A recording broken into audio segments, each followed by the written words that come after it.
बिस्मिल्लाहिर्रहमानिर्रहीम। मैं हूं मुख्तार हुसैन और आज हम पंजाब टेक्स्ट बुक्स की जो मैथमेटिक्स की बुक्स हैं इसमें से क्लास 10th की मैथमेटिक्स की बुक्स की 2.3 एक्सरसाइज के क्वेश्चन नंबर 1 और क्वेश्चन नंबर 2 को यहां पे डिस्कस करेंगे इस लेक्चर के दौरान। क्वेश्चन नंबर 1 में हमसे ये कहा गया without solving find the sum and the roots of the following quadratic equation.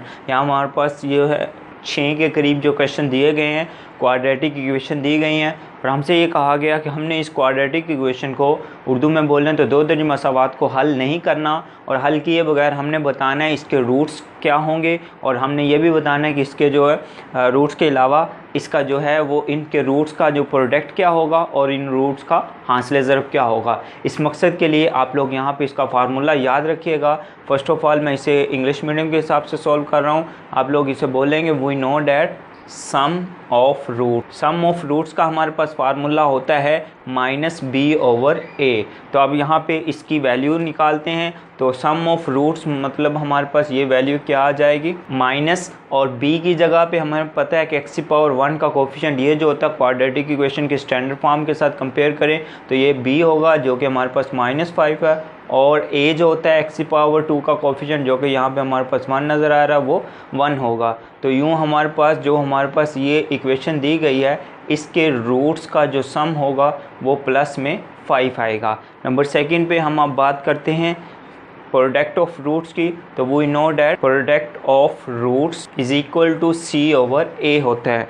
अब यहाँ पे हम क्या करेंगे जो है वो प्रोडक्ट्स ऑफ रूट्स के लिए c/a। c हमारे पास x की पावर ये जो क्वाड्रेटिक इक्वेशन में कांस्टेंट वैल्यू होती है ये c होता है और ओवर में हमारे पास यहाँ पे 1 आएगा। तो सिंपली हमारे पास जो होगा प्रोडक्ट ऑफ रूट्स जो है वो 3 के इक्वल आ जाएगा। नेक्स्ट हमारे पास पार्ट नंबर 2 है, इसमें भी हमारे पास यही फार्मूले लगाए जाने हैं। अब हम यहाँ पे इसे उर्दू मीडियम के हिसाब से सॉल्व कर रहे हैं। उर्दू मीडियम में हम इसे बोलेंगे रूट्स का मजमुआ। वी नो डैट रूट्स का मजमुआ -b/a के इक्वल होता है। अब इनकी वैल्यू यहाँ पे दर्ज करते हैं -b की प्लेस पे x⁻1 का कोफिशिएंट जो कि यहाँ पे हमें -q नज़र आ रहा है और ओवर में a की प्लेस पे हमारे पास जो x⁻2 का कोफिशिएंट वो p नज़र आ रहा है। तो यूँ हमारे पास रूट्स का जो मजमुआ है वो q/p हासिल हो जाएगा। एक ये हमारा आंसर होगा। अब नंबर सेकंड पे हमने क्या करना होगा रूट्स का प्रोडक्ट निकालना होगा और हम लोग जानते हैं रूट्स का जो प्रोडक्ट है उसे उर्दू में बोलते हैं रूट्स का हासिल ज़रब और वो बराबर होता है c/a के। यहाँ पे हमारे पास फिर वैल्यू आ जाएगी c की प्लेस पे x⁻1 जो कांस्टेंट वैल्यू होती है वो हमारे पास c होती है जो कि यहाँ पे r है और a जो होता है x⁻2 का कोफिशिएंट जो कि हमारे पास p है। तो ये हमारे पास रूट्स का हासिल ज़रब कहलाएगा r/p इस पार्ट के लिए। नेक्स्ट हम आते हैं पार्ट नंबर 4 में। हमारे पास यहाँ पे भी एक क्वाड्रेटिक इक्वेशन दी गई और इसमें भी हमने यही करना है रूट्स का हासिल ज़रब और रूट्स का मजमुआ निकालना है। तो इसे मैं इंग्लिश मीडियम के हिसाब से सॉल्व कर रहा हूँ। हम बोलेंगे उसे सम ऑफ रूट्स। अब हम जान चुके हैं ये -b/a होता है तो -b की प्लेस पे x⁻1 का कोफिशिएंट -a और a जो ओवर में आता है x⁻2 का कोफिशिएंट ये a होता है। यहाँ पे हमारे पास वो a + b के इक्वल है। तो यूँ हमारे पास सम ऑफ रूट्स इक्वल आ जाएगा a/a + b। एक ये हमारे पास इसका आंसर होगा। अब उसके बाद हमने इसका जो होगा प्रोडक्ट ऑफ रूट्स निकालना है। तो we know that product of roots is equal to होता है c/a और यहाँ पे हमारे पास c जो कांस्टेंट वैल्यू है वो b के इक्वल है। तो b/a की जगह पे x⁻2 का कोफिशिएंट वो a + b है। तो यही हमारे पास इस क्वेश्चन का जो है वो सेकंड नंबर पे इसका आंसर कहलाएगा।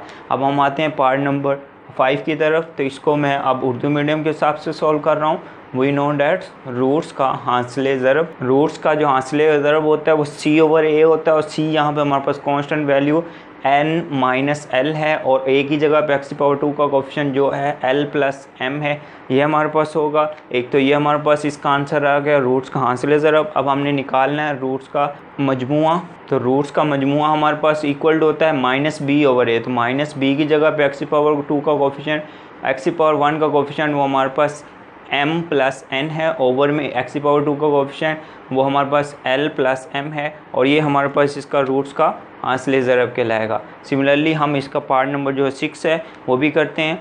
इसको हम बोलेंगे we know that sum of root is equal to minus B over A. Value find करेंगे इसकी, तो sum of roots equal to आएगा माइनस और b की प्लेस पे x की पावर 1 का कोफिशिएंट जो कि यहाँ पे हमारे पास -5m के इक्वल है, और a की प्लेस पे x की पावर 2 का कोफिशिएंट जो कि यहाँ पे हमारे पास 7 के इक्वल है। तो यूँ हमारे पास sum of roots minus minus plus 5m बटे में 7 आ जाएगा। और नंबर सेकेंड पे अब हमने बोलना है रूट्स का प्रोडक्ट।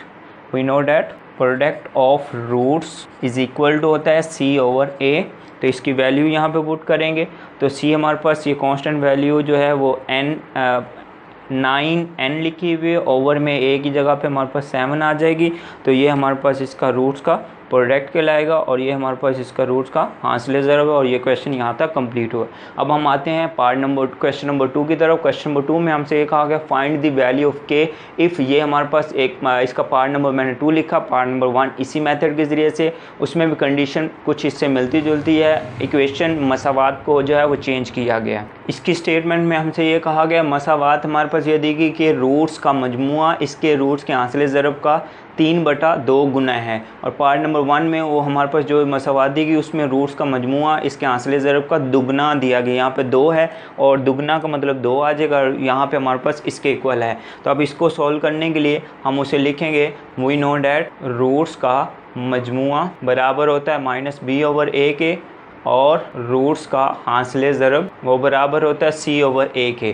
तो सवाल की शर्त के मुताबिक हमें ये कहा गया है कि जो हमारे पास रूट्स का मजमुआ है वो बराबर होगा 3/2 गुना रूट्स का हासिल ज़रब। तो अब हमें पता है रूट्स का जो मजमुआ ये तो माइनस बी ओवर ए होता है, और यहाँ पे 3/2 गुना रूट्स का हासिल ज़रब ये हमारे पास होता है c ओवर a। तो अब इनकी वैल्यू यहाँ पे पुट करते हैं, तो b हमारे पास इस मसावात के हिसाब से x की पावर 1 का कोफिशिएंट ये जो b है हमारे पास यहाँ पे 3k-7 दिया गया, और a की प्लेस पे x की पावर 2 का कोफिशिएंट जो कि यहाँ पे 1 दिया गया इज इक्वल टू 3/2।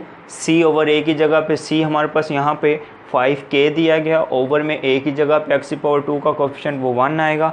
इसे सिंप्लीफाई करेंगे तो ये माइनस अंदर मल्टीप्लाई करने की वजह से -3k और प्लस में 7 हासिल होगा। ओवर में 1 लिखने की ज़रूरत नहीं है, और 3 जब 5 से मल्टीप्लाई करेगा 3 5 = 15, ओवर ये 2 1 = 2 हासिल होगा। अब ये 2 इधर आके मल्टीप्लाई करेगा, इससे मल्टीप्लाई करेगा -6k बन जाएगा, और इससे मल्टीप्लाई करेगा प्लस में 14 बन जाएगा। इस साइड पर हमारे पास 15k है, ये 6k इधर आएगा तो ये इस साइड पे आके प्लस हो जाएगा। प्लस होने की वजह से ये हमारे पास ये 21k बनेगा।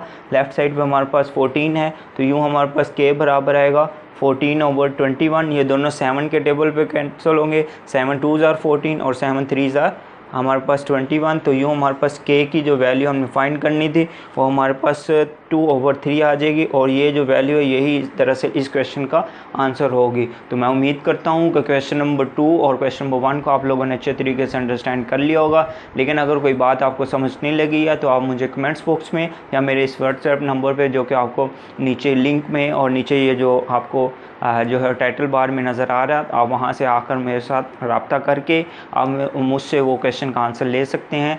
मिलते हैं नेक्स्ट वीडियो के साथ, तब तक के लिए अल्लाह हाफिज़।